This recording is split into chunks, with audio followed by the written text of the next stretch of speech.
எடுத்துக்கொள்வோம். சங்கீதங்கள் புத்தகம் 40ஆம் அதிகாரத்தின் முதல் வசனத்தை திருப்பிக் கொள்வோம். சங்கீதம் 40:1. கர்த்தருக்காக பொறுமையுடன் காத்திருந்தேன், அவர் என்னிடமாய் சாய்ந்து என் கூப்பிடுதலை கேட்டார். அல்லேலூயா. என் அன்பான தேவனுடைய சனமே, நம்முடைய வாழ்க்கையில் ஆண்டவர் நமக்கு கற்றுக் கொடுக்கிற, அறிந்து கொள்ள வேண்டும் என்று தேவன் நம்மிடத்தில் எதிர்பார்க்கிற ஒரு பிரதானமான காரியம் ஒன்று உண்டு என்று சொன்னால் அது பொறுமை. ஆமென். ஏனென்றால் வேதம் சொல்கிறது, பொறுமை உள்ளவனுக்கு தேவன் என்னவா இருக்காராம்? கிருபை அளிக்கிற தேவன். ஆகவே வேதம் சொல்கிற வண்ணமாய் கர்த்தருக்காக நான் பொறுமையோடு கூட காத்திருந்தேன். இப்போ ஆண்டோடைய சமூகத்தில் நமக்கு என்ன இருக்கக்கூடாது? அங்கலாய்ப்பு இருக்கக்கூடாது. இன்றைக்கி நிறைய நேரங்களில் நம்மளுடைய வாழ்க்கையில் ஒரு சின்ன பிரச்சனை வந்துடுச்சுன்னா, ஒரு சின்ன போராட்டம் வந்ததுன்னா, ஒரு சின்ன ஒரு மன கஷ்டம் வந்துடுச்சுன்னா என்ன செஞ்சிடறோம்? பொறிஞ்சு தள்ளிடுறோம், புலம்புகிறோம். யாரிடத்தில் ஆகல என்ன செஞ்சிடும்? அதை பகிர்ந்து கொண்டு அதில் நமக்கு ஒரு ஒரு சமாதானம் கிடைக்குதான்னு சொல்லி அதை என்ன செஞ்சிடறோம்? அந்த நேரத்தில் நம்ம ஒரு அங்கலாய்ப்பில் நம்ம பேசிடுறோம். பேசிட்டு நமக்கு ஒரு வேளை அது என்னவாயிடும்? ஃப்ரீ ஆகிடும். நமக்கு என்ன ஆகிடும்? அது ஃப்ரீ ஆகிடும். அப்பா பிரச்சனைலாம் சொல்லிட்டேன் அப்படின்னு. ஆனால் உள்வாங்கிறவங்க என்ன செஞ்சுருவாங்க? அதை பெரிதுபடுத்தி விட்டுருவாங்க. அதுக்கப்புறம் சின்னதாக இருந்தது எங்கே போய்டும்? அது பெருசாகி திரும்ப நமக்கு அதுக்கே வரும், பூதகாரமாக வந்து நிற்கும். அப்போ வேதத்தின்படி பார்க்கும்பொழுது நாம் பொறுமையோடு கூட எந்த காரியத்தையும் கையாள வேண்டும் என்று கர்த்தர் சொல்கிறார். அப்போ நம்ம சொல்ல வேண்டிய இடம் எங்கே தெரியுமா? தேவனுடைய சன்னிதானத்தில் மட்டும்தான், தவிர யாரிடத்திலும் எந்த சூழ்நிலையும் என்ன செய்யக்கூடாது? நம்முடைய காரியங்களை பகிர்ந்து கொள்ளவே கூடாது. அதனால தான் வசனம் சொல்கிறது, கர்த்தரிடத்தில் பொறுமையுடன் காத்திருந்தேன். அழகாக சொல்கிறார், அவர் என்னிடமாய் சாய்ந்து. கேட்கும்படி அவர் ஆவலோடு இருக்கிறார். வர்த்திக்க பண்ணும்படி அவர் உண்மையுள்ளவராக இருக்கிறார். நம்ம விசாரிக்கும்படி அவர் எல்லா நேரத்திலும் கரிசனையுள்ள தேவனாக இருக்கிறார். ஆனால் நம்ம அவரிடத்தில் சொல்வதை மறந்துவிட்டு நம்ம மற்றவரிடத்தில் என்ன செய்யணும்? சொல்லுகிறவர்களாய் மாறுகிறோம். இப்போ வேதம் நமக்கு சொல்லுகிற விஷயம் என்னன்னாக்கா, கர்த்தரிடத்தில் பொறுமையோடு கூட காத்திருக்க கற்றுக்கொள்ளுங்கள். எந்த சூழ்நிலை வந்தாலும், அது மலை போல் இருக்கலாம், அல்லது புயல் போல் இருக்கலாம், அல்லது படுகுழியாக இருக்கலாம், அது பாதாளமாக இருக்கலாம், அல்லது பெருவெள்ளமாக இருக்கலாம், அது அக்கினி சூளையாக இருக்கலாம், அல்லது சிங்ககபியாய் கூட இருக்கலாம். பாடுகளும் உபத்திரவங்களும் வேதம் அழகை சொல்கிறது, நான் உபத்திரவப்பட்டது நல்லது, அதனால் உம்முடைய பிரமாணங்களை கற்றுக்கொள்ளுகிறேன். அப்போ சங்கீதக்காரன் சொல்லுகிறேன் பாருங்க, பிரச்சனை வந்தால் சந்தோஷம். நான் போன வாரம் நான் வச்சு அங்கே தான் சொன்னேன், என்னை குறித்து சந்தோஷமாய் பேசுகிறான்னா எனக்கு பயம் வந்துடும். என்னை குறித்து பெருமையாக பேசுகிறான்னு ரொம்ப பயம் வந்துடும். என்னை குறித்து குற்றம் சொன்னாலும் நான் சந்தோஷப்படுவேன். ஏன்னா என்னை புகழும்போது பிசாசு பக்கத்தில் நிற்பான், என்னை இழும்போது கர்த்தர் நிற்பார். அல்லேலூயா. அதனால தான் நம்ம எப்போவுமே ஒன்று சொல்லுவேன், நமக்கு போராட்டம் வருதா சந்தோஷப்படுங்க, போராட்டத்தில் என் தேவன் பக்கமாக இருக்கிறான்னு தெரிஞ்சுப்போம். அல்லேலூயா. அவர் போராட்டங்களும் பிரச்சனைகளும் உபத்திரங்களும் கண்ணீரும் சூழ்நிலைகளும் நமக்கு நல்லதாக தான் அனுமதிக்கப்படும். ஏனென்றால் ஆண்டவர் சொல்கிறார், நான் உலகத்திலே ஜெயித்தேன். அவர் உலகத்தை ஜெயம் கொண்ட தெய்வம் நம்முடைய தேவனாக இருக்கிறார். நம்முடைய ஆண்டவர் பாடுகள் அறியாத தேவன் அல்ல. அப்படியே பட்டம் பதவியில் அப்படியே சிங்காசனத்தில் உட்கார்ந்த தேவன் கிடையாது. ராஜாவை போல ஆபரணங்களை அணிந்து வந்த தேவன் கிடையாது. அவருக்கு எல்லாம் இருக்குது. வேதம் சொல்கிறது, பூமியும் அது நிறைவும் கர்த்தருடையது, பொன்னும் வெள்ளியும் கர்த்தருடையது, பாதாளம் வானம் எல்லாம் கர்த்தருடையது, அண்ட சராசரங்களை உண்டாக்குற சர்வ வல்லமையுள்ள தேவனாகிய கர்த்தர் என்று வேதம் சொல்கிறது. ஆகவே ஆதியிலே என்ன செய்தார்? ஜலத்தின் மேல் அசைவாடின தேவன், இல்லாதவர்களை உருவாக்கின தேவன் நம்முடைய தேவனாக இருக்கிறதுனால நம்ம எந்த சூழ்நிலையிலும் அவரை நோக்கி பார்க்க கற்றுக்கொள்வோம். ஆமென். ரெண்டாவது ஒரு வசனம் சொல்லி, பிரசங்கியின் புத்தகம் 7ஆம் அதிகாரம் 8ஆம் வசனத்தை எடுத்து வாசிப்போம். பிரசங்கி 7ஆம் அதிகாரம் 8ஆம் வசனம். ஒரு காரியத்தின் துவக்கத்தை பார்க்கிலும் அதனுடைய முடிவு எப்படி இருக்கும்? நல்லது. அல்லேலூயா. சொல்லுங்க. பெருமை உள்ளவனை பார்க்கிலும் ஒரே ஒரு கால எழுத்து தான் மாறிடுச்சு. பெருமைக்கும் பொறுமைக்கும் ஒரு கால எழுத்து தான் வித்தியாசம். அந்த கால் எழுத்து வந்துடுச்சுன்னா நல்லது, கால் எழுத்து போயிடுச்சுன்னா போயிடுச்சு. அல்லேலூயா. ஸோ கர்த்தர் சொல்கிற பெருமை உள்ளவனுக்கு கர்த்தர் எதிர்த்து நிற்கிறாராம். ஆண்டவருக்கு பிடிக்காத உலகத்தில் ஒரு விஷயம் இருக்குன்னா அது பெருமை மட்டும்தான். தான் என்கிற அகங்காரம், தான் என்கிற ஆணவம், தான் என்கிற ஒரு கர்வம் யாருக்கு ஒரு மனுஷனுக்குள்ளே வந்துடுச்சுன்னா அவன் யாருக்கு ஸ்நேகிதனாக மாறிடுறான்? யாருக்கு ஸ்நேகிதனாக மாறிடுறான்? லூசிஃபருடைய ஸ்நேகிதன் அவன். ஏசு கிறிஸ்துவனுடைய ஸ்நேகிதனாக இருக்க மாட்டான். அவன் லூசிஃபருக்கு ஸ்நேகிதனாக மாறிடுவான். பிசாசானவனுக்கு, சாத்தானுக்கு அவன் ஸ்நேகிதனாக மாறிடுவான். அப்போது நம்முடைய வாழ்க்கையில் ஒன்றும் இல்லாமல் தெளிவுள்ளவர்களாக இருக்கணும். எந்த சூழ்நிலையிலும் என்ன இருக்கக்கூடாது? பெருமை வந்துடக்கூடாது. அப்போ அந்த பெருமை வராமல் இருக்கணும்னா நம்ம எல்லாவற்றையும் என்ன செய்யணும்? பொறுமையோடு கையாளுகிறவர்களாக இருக்கணும். எதை செய்தாலும் கர்த்தர் செய்யணும்னு சொல்லி உட்காரணும். யோபுடைய வாழ்க்கையில் அதான் செஞ்சார். நன்மையை அனுபவிக்க தெரிந்த நாம் தீமையை அனுமதிக்க கூடாதா வேண்டாமான்னு கேட்குறான். கர்த்தர் கொடுத்தார், கர்த்தர் எடுத்தார், கர்த்தருடைய நாமத்திற்கு ஸ்தோத்திரம். அப்போ கர்த்தருடைய நாமத்திற்கு ஸ்தோத்திரமே தவிர அவர் கொடுத்தாலும் ஸ்தோத்திரம், அவர் எடுத்தாலும் ஸ்தோத்திரம், அவர் தந்தாலும் ஸ்தோத்திரம், அவர் தரலனாலும் ஸ்தோத்திரம், நான் வாழ்ந்தாலும் ஸ்தோத்திரம், வாழாமல் போனாலும் ஸ்தோத்திரம். ஆமென். அல்லேலூயா. ஏன்னா ஒவ்வொரு நிலைகளிலும் கர்த்தரனை அறிந்தவராக இருக்கிறார். அல்லேலூயா. நீதிமான் 7 முறை விழுந்தால் என்ன செய்வார்? ஆண்டவர் தூக்கி எடுக்கிற ஆண்டவர். அப்போது ஆண்டவர் நம்மை கைவிடுகிறவர் அல்ல, விழும்படியாக வேடிக்கை பார்க்கிறவரும் அல்ல. அல்லேலூயா. விழுந்து கிடக்கிற நம்மளை தூக்கி எடுக்கிறார் தேவன், நம்முடைய தேவன். ஆகவே நண்பானவர்களே, வேதம் சொல்கிறது ஒரு காரியத்தினுடைய துவக்கத்தை பார்க்கலாம், முடிவு எப்படி இருக்கணுமா? மிக நல்லதாக இருக்கணும். அப்போ ஆரம்ப அற்பம்தான். எல்லாருடைய வாழ்க்கையினுடைய பிரச்சனை பாருங்கள். சில நேரத்தில் கல்யாணம் ஆடம்பரமாக நடக்கும். கல்யாணம் பார்த்தீங்கன்னா எப்படி இருக்கும்? ஆடம்பரமாக இருக்கும். ஏன் சொல்கிறேன்னா, ஆரம்பம் ஆடம்பரமாக இருக்கிறது பெருசு இல்லை, முடிவு ஆடம்பரமாக இருக்கா? ஆரம்பம் அற்பமாக இருக்கணும் பிரச்சனை இல்லை, முடிவு ஆசீர்வாதமாக இருக்கணும். முடிவு என்னமா இருக்கக்கூடாது? அற்பமாயிடக்கூடாது. ஸோ கர்த்தருடைய சமூகத்தின் தேவனுடைய பிள்ளைகளை எந்த ஒரு காரியமானாலும் சரி ஆரம்பிக்கும்போது மற்றவங்க பார்த்து ஏளனப்படுத்துனாங்களா ஒன்றும் கவலைப்படாதீங்க. ஐயோ அவங்க பார்த்து மெச்சலை, அவங்க பார்த்து மெச்சலை, இவங்க பார்த்து மெச்சலை, இவங்க பார்த்து மெச்சலை, இவங்க என்ன அப்படி பண்ணலை, இவங்கள எனக்கு இதெல்லாம் வேணாங்க. உலகப்பிரகாரமான போற்றுதல், உலகப்பிரகாரமான புகழ்ச்சி, உலகப்பிரகாரம் 4 பேர் மெச்சுன்னு சொல்லி நீங்கள் எது செய்யக்கூடாது? கடன் வாங்கி பெருமை செய்யக்கூடாது. 4 பேர் நல்ல ஆஹா ஓஹோன்னு உங்களுக்கு சொல்கிறதுக்கு ஒரு ப்ரோக்ராம் எவ்வளோ நேரம் நடக்கும்? மிஞ்சி போனால் ஒரு 4 மணி நேரம் நடக்கும். இந்த 4 மணி நேரம் 4 பேர் ஆஹா ஓஹோன்னு சொல்கிறதுக்கு 40 நாள் கஷ்டப்படுற மாதிரி, இல்லை 4 வருஷம் கஷ்டப்படுற மாதிரி வாழ்ந்துடக்கூடாது. கர்த்தர் எனக்கு எதை கொடுத்தாலும் அதில் திருப்தியாக செய்யுங்க. கர்த்தருக்காக நில்லுங்க. ஆண்டவர் எந்த சூழ்நிலையும் உங்களை வெட்கப்படுத்த விட மாட்டார். உங்களுக்கு ஏற்றவர்களை, உங்களை நேசிக்கிறவங்களை தான் ஆண்டவர் உங்களை கொண்டு வருவார். உங்களை ஆடம்பரத்தை பார்த்து, உங்களை கனத்தை பார்த்து, உங்களை மேன்மையை பார்த்து, உங்களை அந்தஸ்தை பார்த்து, உங்களை அழகை பார்த்து வருகிறவர்கள் நிலைத்திருக்க மாட்டார்கள். உங்களுடைய இருதயத்தை பார்த்து வருகிறவர்கள் மட்டும்தான் நிலைச்சிருப்பாங்க. அல்லேலூயா. அப்போ நல்ல கவனிங்க. ஆரம்பம் எப்படிப்பட்டதாக இருக்குது? அற்பமாக இருக்கலாம், ஆரம்பம் சாதாரணமாக இருக்கலாம், கவலைப்படாதீங்க. எந்த ஒரு குடும்ப வாழ்க்கையும் சரி ஆரம்பத்தில் ரொம்ப பிரச்சனையோடு ஆரம்பிக்கும். எனக்கு ஒரு அருமையான ஒரு பாஸ்டர் சொல்லுவாங்க என்கிட்ட, எந்த கல்யாணம் பாஸ்டர் 5 வருஷம் சண்டை போட்டு வாழ்ந்தாங்கன்னா 6வது வருஷத்துல அவங்க ரொம்ப நல்லா இருப்பாங்க. 5 வருஷம் அவங்க ரொம்ப நல்லா இருந்தாங்கன்னா 6வது வருஷத்துல அந்த குடும்பம் நாசமாக போயிடும். அதுதான் லாஜிக். யதார்த்தம் எங்கே இருக்குன்னா ஆரம்பத்தில் தெரிஞ்சிடும். ஆமென். உண்மையாக 5 வருஷம் ஒரு குடும்பம் வந்து செட் ஆகிறதுக்கு, கணவன் மனைவிக்குள்ள ஒரு புரிதல் உண்டாவதற்கு, அந்த கணவன் குடும்பம் மனைவி குடும்பம் 2 குடும்பங்களுக்குள்ள ஒரு புரிதல் உண்டாவதற்கு எடுத்தது என்ன செய்யாது? ஏற்றுக்கொள்ளாது. ஏன்னா 2 சுச்சுவேஷன். ஒன்று மலையிலேருந்து வந்திருக்கும், ஒன்று பள்ளத்தாக்கிலேருந்து வந்திருக்கும். ஒன்று காட்டிலேருந்து வந்திருக்கும், ஒன்று நாட்டிலேருந்து வந்திருக்கும். ஆமென். அதனால் காட்டிலேருந்து வரவங்களுடைய அனுபவம் கரடி சிங்கத்தோட, நாட்டிலேருந்து வரவங்க அனுபவம் பூனையோடையும் ஆட்டுக்குட்டியோடு இருக்கும். இது 2 சேருமா? ஆடை வச்சுருந்தோம் கரடியை பார்த்து என்ன சொல்லுவோம்?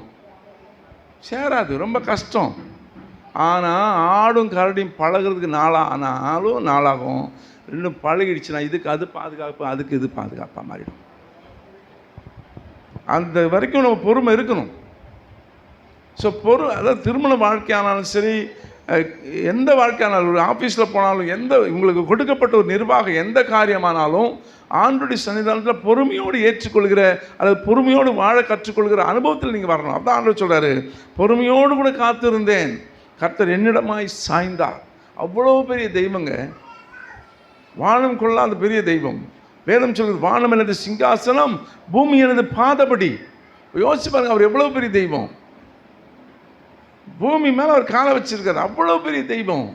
அவ்வளோ பெரிய தெய்வம் என்னுடைய செபத்திற்காக தன்னுடைய சரீரத்தை சாய்த்து என்னிடமாய் சாய்ந்து அவருடைய செவியை என் காது பக்கத்தில் கொண்டு வராருன்னா அவருடைய அன்பு எவ்வளோ பெருசு, அவருடைய இரக்கம் எவ்வளோ பெருசு, அவருடைய ஆதரவு எவ்வளோ பெருசு, அவருடைய கரிசனை எவ்வளவு பெருசு, அவர் என்னிடத்தில் வைத்திருக்கிற எதிர்பார்ப்பு எவ்வளவு பெருசு. யோசிச்சு பாருங்களேன். அவ்வளோ பெரிய தெய்வத்தை நாம் கொண்டு இருக்கிறோம். நாம் பொறுமையோடு கூட கையாள கற்றுக்கொள்ளும் போது தேவன் எனக்காக யுத்தம் பண்ணுவார். அல்லேலூயா. யுத்தம் கர்த்தருடையது. நாம் சும்மா இருக்கணும். வசனம் சொல்லுது, எதனால் நான் பார்த்துக்கிறேன் ஆண்டவர். அல்லேலூயா. மூணாவது ஒரு வசனம் சொல்லுது, எபிரேயர் 10:36 எடுத்து வாசிப்போம். எபிரேயர் 10:36.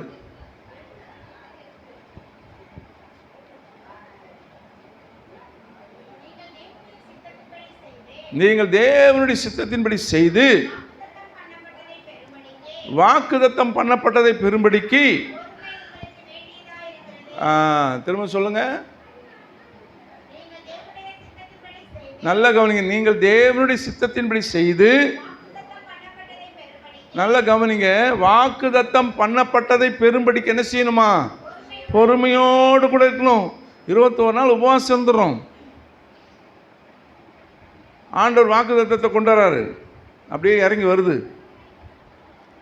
அந்த இறங்கி வர நேரத்தில் நடுவில் ஒரு காக்கா போக முடியும். காக்கா தான் கண்ணுக்கு தெரியும், அதுக்கு மேலே இருக்கிறது தெரியாது. அப்போ தேவனுடைய சமூகத்திலே தேவன் நமக்கு கொடுக்கிற அந்த வாக்குத்தத்தங்கள் இறங்கி வரும்பொழுது அதை பெற்றுக்கொள்வதற்கு நம்ம என்ன செய்யணும்? பொறுமை வேணும். நம்ம என்ன செஞ்சிடுவோம்? அங்கேருந்து இறங்கி வரதை விட்டுட்டு காக்கா வரட்ட போயிடும். ஆமென், அல்லேலூயா. இறங்கி வரதை விட்டுட்டு என்ன செஞ்சிடுவோம்? கொம்பு எடுத்துட்டு எங்கே போயிடும்? காக்காவை பின்னாடி போயிடும். பல நேரங்களில் நம்ம என்ன செஞ்சோம்? பொறுமை இழந்தது நிமித்தமாக தேவனுடைய வாக்குத்தத்தத்தை சுதந்திரவாளிகள் என்பதை மறந்து போகிறோம். தேவனுடைய தேவ திட்டங்கள் நம்முடைய வாழ்க்கையில் பலிப்பதை விட்டு விட்டு விலகி போகிறோம். பிரியமான தேவனுடைய ஜனமே, ஆண்டவர் உங்களுக்கு இணக்கமாய் வைத்திருக்கிற வாக்குத்தத்தங்கள் நம்முடைய வாழ்க்கையில் நிறைவேற வேண்டுமானால் பொறுமையோடு கூட பெற்றுக்கொள்வதற்கு அதில் வாஞ்சியுள்ளவர்களாக இருங்க. அல்லேலூயா. திரும்ப அந்த வசனத்தை வாசிங்க. நீங்கள் தேவனுடைய திட்டத்தின்படி செய்து வாக்குத்தத்தம் பண்ணப்பட்டதை பெறும்படிக்கு. அப்போ நீங்கள் பாருங்கள், 2 விஷயம் நடக்குது. என்ன நடக்குது? நீங்கள் தேவ சித்தத்தை செய்கிறீங்க, அப்போ ஜெபம் பண்ணுறீங்க, உபவாசம் இருக்கிறீங்க, காத்திருக்கிறீங்க, எல்லாம் பர்ஃபெக்டாக நடக்குது. பைபிள் வாசிக்கிறீங்க, தியானம் பண்ணுறீங்க, அதிகாலை ஜெபத்தில் கலந்துக்கிறீங்க, எல்லாம் பர்ஃபெக்டாக இந்த பக்கம் நடந்துகிட்டு இருக்குது. இந்த சைடில் என்ன நடக்குது? அதுக்குண்டான ரிசல்ட் வந்துக்கிட்டு இருக்குது. இது ரெண்டுத்துக்கு நடுவில் ஒன்று பொறுமை வேணும். ஏற்ற காலத்தில் உயர்த்தப்படும் படிக்கு அவருடைய பலத்தை கைக்குள்ள என்ன செய்யணுமா? பொறுமையோடு கூட அங்கே காத்திருக்கணும். ஆமென்.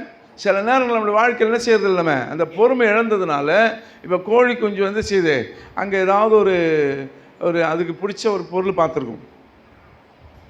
அது சாப்பிட போகிற நேரத்தில் அதோட அம்மா சிக்னல் கொடுத்தேன், கொக்கோ பாபா பாபா மேலே ப்ராப்ளம் இருக்குது, வாணும் வந்துருச்சு, சட்டைக்குள்ளே உட்காந்துருச்சு.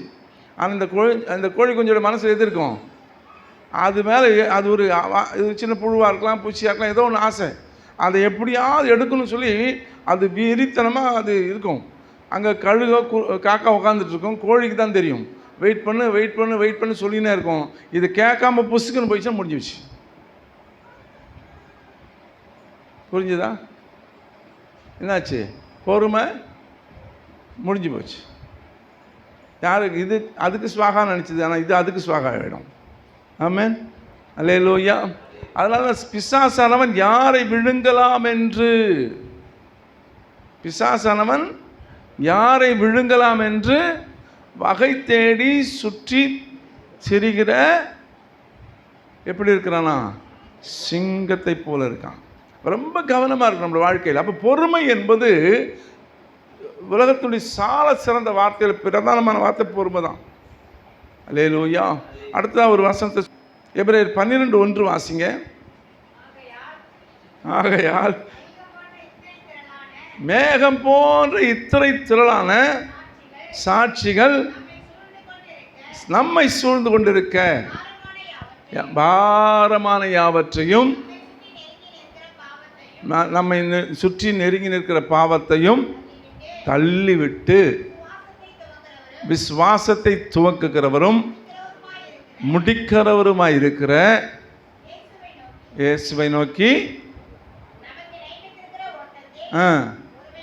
எப்படி ஓடணுமா? எப்படி ஓடணுமா? பொறுமையோடு ஓடுவோம். அதற்கு அழகாக சொல்ல, விசுவாசத்தை துவக்குகிறவரும் முடிக்குகிறவருமான. அற்ப விசுவாசியே அப்படின்னு சொல்லாதபடி படகுல அக்கறைக்கு போகவும் வாருங்கள் என்று அழைத்தது யாரு? பேதுருவா? இயேசு கிறிஸ்து கூப்பிட்டாருமா, துவங்கினார்.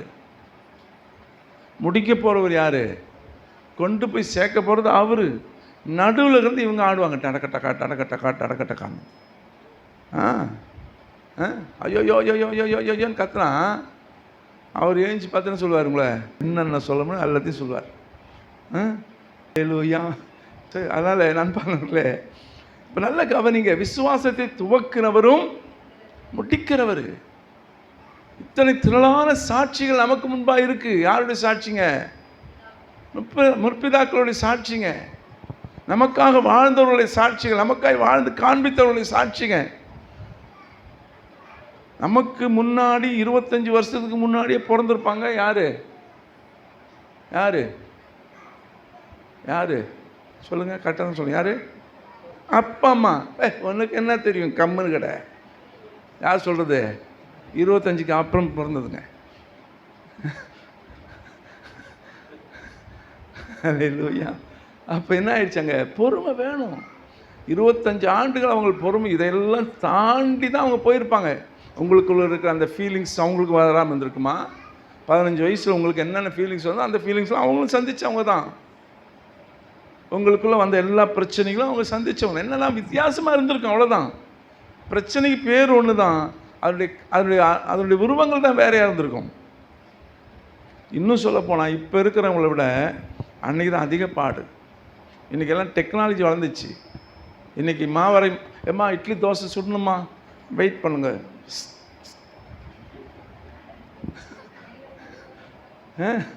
கெஸ்ட் வந்திருக்காங்க, மாமா வந்திருக்காங்க, இட்லி வெயிட் பண்ணுமா, முடிஞ்சிச்சு.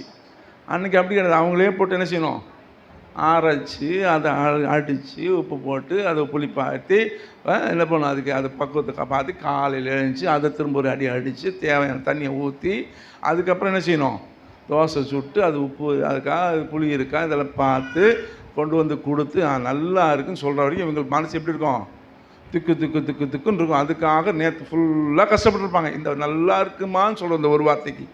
இப்போ அதெல்லாம் கிடையவே கிடையாது.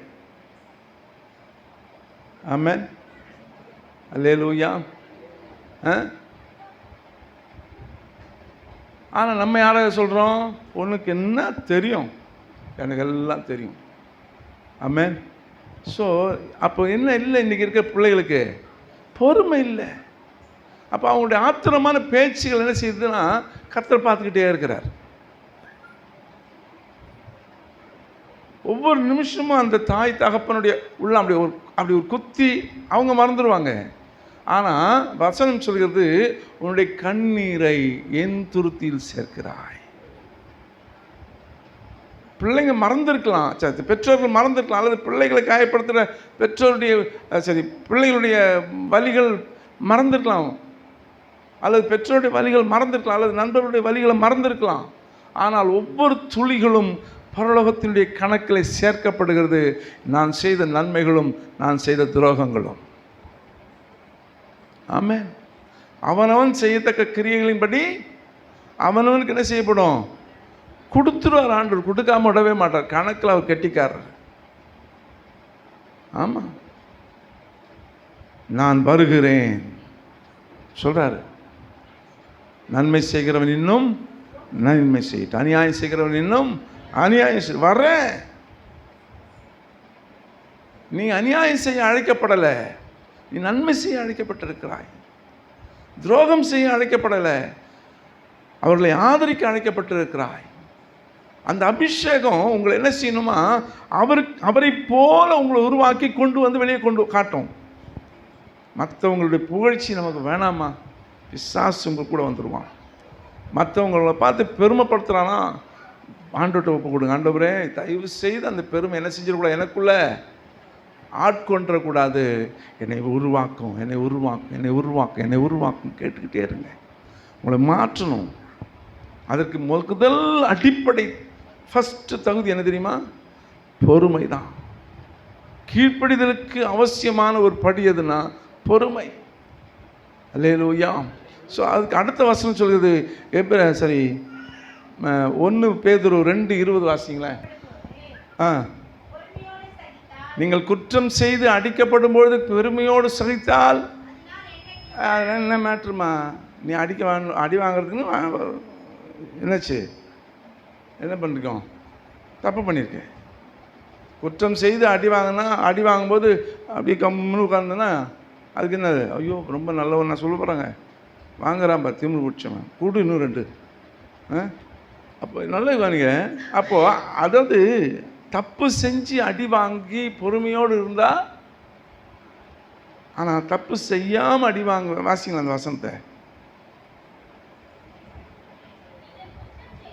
குற்றம் செய்து அடிக்கப்படும் பொழுது பொறுமையோடு சகித்தால் அதனால் என்ன கீர்த்தி உண்டு? உங்களை என்ன கிரீடமாக கொடுத்துட போகிறாங்க? நீங்கள் நன்மை செய்து பாடுபடும் பொழுது பொறுமையோடு சகித்தால் அதன் மேல் தேவனுக்கு முன்பாக பிரீதியாயிருக்கும். அல்லேலூயா. நீங்கள் யார் நல்லா கவனிங்க, நீங்கள் எதை செய்தாலும் கர்த்தருடைய நாம மகிமைக்காய் செய்யுங்க. நீங்கள் பாடம் அனுபவிக்கிறீங்களா, அது கர்த்தருடைய நாமத்திற்கு மகிமையாக இருக்கணும். நீங்கள் பலவீனமாக இருக்கிறீங்களா, அது கர்த்தருடைய நாமத்துக்கு மகிமையாக இருக்கணும். நீங்களே சரக்கு அடிச்சுட்டு போய் பலவீனப்படுறது இல்லை. நீங்கள் இன்னொருத்தருக்கு ஹெல்ப் பண்ணி கஷ்டப்பட்டு ஹார்ட் ஒர்க் பண்ணி, அப்போ அதனால் அதை தான் கர்த்தர் பார்க்குறாரு. உங்களுக்கு வர பலவீனம் கூட யார் நிமித்தமா? தேவனுடைய நாம மகிமைக்காக இருக்கட்டும். மற்றவங்களுக்கு உதவி செய்யும்பொழுது வருகிற பலவீனம், மற்றவர்களுக்காக நிற்கும் பொழுது எனக்கு வருகிற பலவீனத்தை ஏற்றுக்கொள்ளுங்கள். அது கர்த்தருடைய நாம மகிமைக்காய் மாறட்டும். அல்லேலூயா. அவ உங்கள் வாழ்க்கையில் எது பொறுமை வேணும், எது நன்மை செய்கிறதுல பொறுமையாக இருங்க, பாடம் அனுபவிக்கிறதுல பொறுமையாக இருங்க. ஆமென். அல்லேலூயா. கர்த்தர் உங்களுக்காக யாவையும் செய்வார். நம்ம எல்லா கண்களை மூடி செபிப்போம். அல்லேலூயா. எல்லாரும் ஒரு விஷயம் நாங்கள் படிடுவோம். அல்லேலூயா. கர்த்தருடைய நாமத்திற்கு ஸ்தோத்திரம் உண்டாகட்டும். இப்பொழுது நம்ம எல்லாம் ஜெபிக்கலாம். எந்தன் உயிருள்ள நாட்கள் எல்லாம் உம்மை புகழ்ந்து பாடிடுவே. எந்தன் உயிருள் நாட்கள் எல்லாம் உம்மை புகழ்ந்து பாடிடுவே. ராஜா நீ செய்த நன்மைகளை எண்ணிய துதித்திடுவே. ராஜா நீ செய்த நன்மைகளை எண்ணி துதித்திடுவே. ஆராதனை உமக்கே, ஆராதனை உமக்கே, ஆராதனை உமக்கே, ஆராதனை உமக்கே. ஓ ஆராதனை உமக்கே, ஆராதனை உமக்கே, ஆராதனை உமக்கே, ஆராதனை உமக்கே. உந்தன் சிறகுகளின் நிழலில் என்றென்றும் மகிழச் செய்தி. இந்த சிறகுகளின் நிழலில் என்றும் மகிழ செய்தி. தூயவரே என் துணையாளரே, துதிக்கு பாத்திரரே, ஆமென். தூயவரே என் துணையாளரே, துதிக்கு பாத்திரரே. ஆராதனை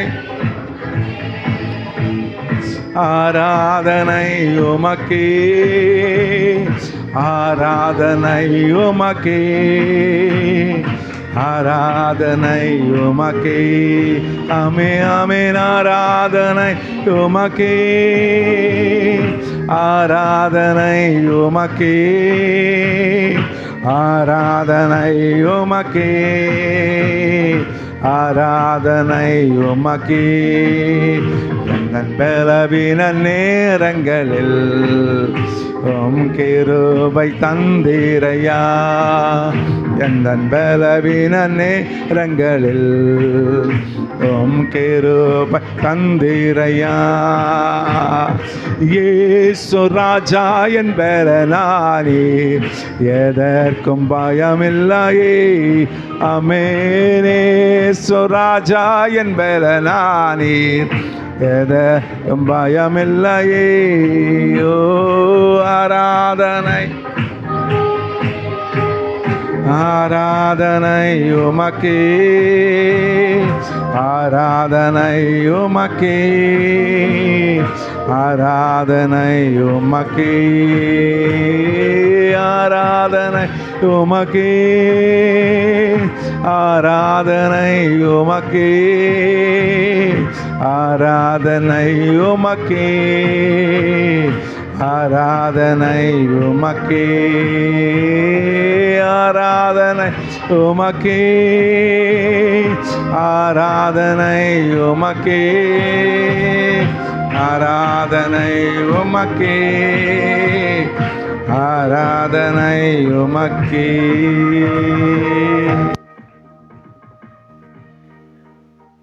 பரிசுத்தமுள்ள நல்ல தெய்வமே, இந்த ஆசீர்வதிக்கப்பட்ட நல்ல வேளையிலே இந்த வார்த்தைகளுக்காக எங்களை ஒப்பு கொடுக்கிறோம். பொறுமையோடு கூட காத்திருந்தேன். அவர் என்னிடமாய் சாய்ந்த விண்ணப்பத்தை கேட்டார். இந்த வாக்கின்படி ஆண்டவரே, நீர் எங்களுக்காக மனம் இறங்குகிற தெய்வம், நீர் எங்களை விசாரிக்கிற தெய்வம், எங்களை ஆளுகை செய்கிற தெய்வம், எங்களை ஆசீர்வதிக்கிறவர். மண்டையிலே நாங்கள் பொறுமையோடு கூட காத்திருந்த இந்த உலகத்தை ஜெயமெடுக்க பண்ணுவீராக. சாந்த குணமுள்ளவர்கள் பாக்கியவான்கள், அவர்கள் தேவனுடைய அந்த உலகத்தை சுதந்திரிப்பார்கள் என்ற வாக்கின்படியாக இந்த நாளிலே பூமியை சுதந்திரிக்கிற பொறுமை எங்களுக்கு தருவீராக. சாந்த குணம் எங்களுக்கு தருவீராக. தேவ தயவு எங்களுக்கு தருவீராக. இயேசு கிறிஸ்துவின் நாமத்தில் பிதாவே, ஆமென். அல்லேலூயா.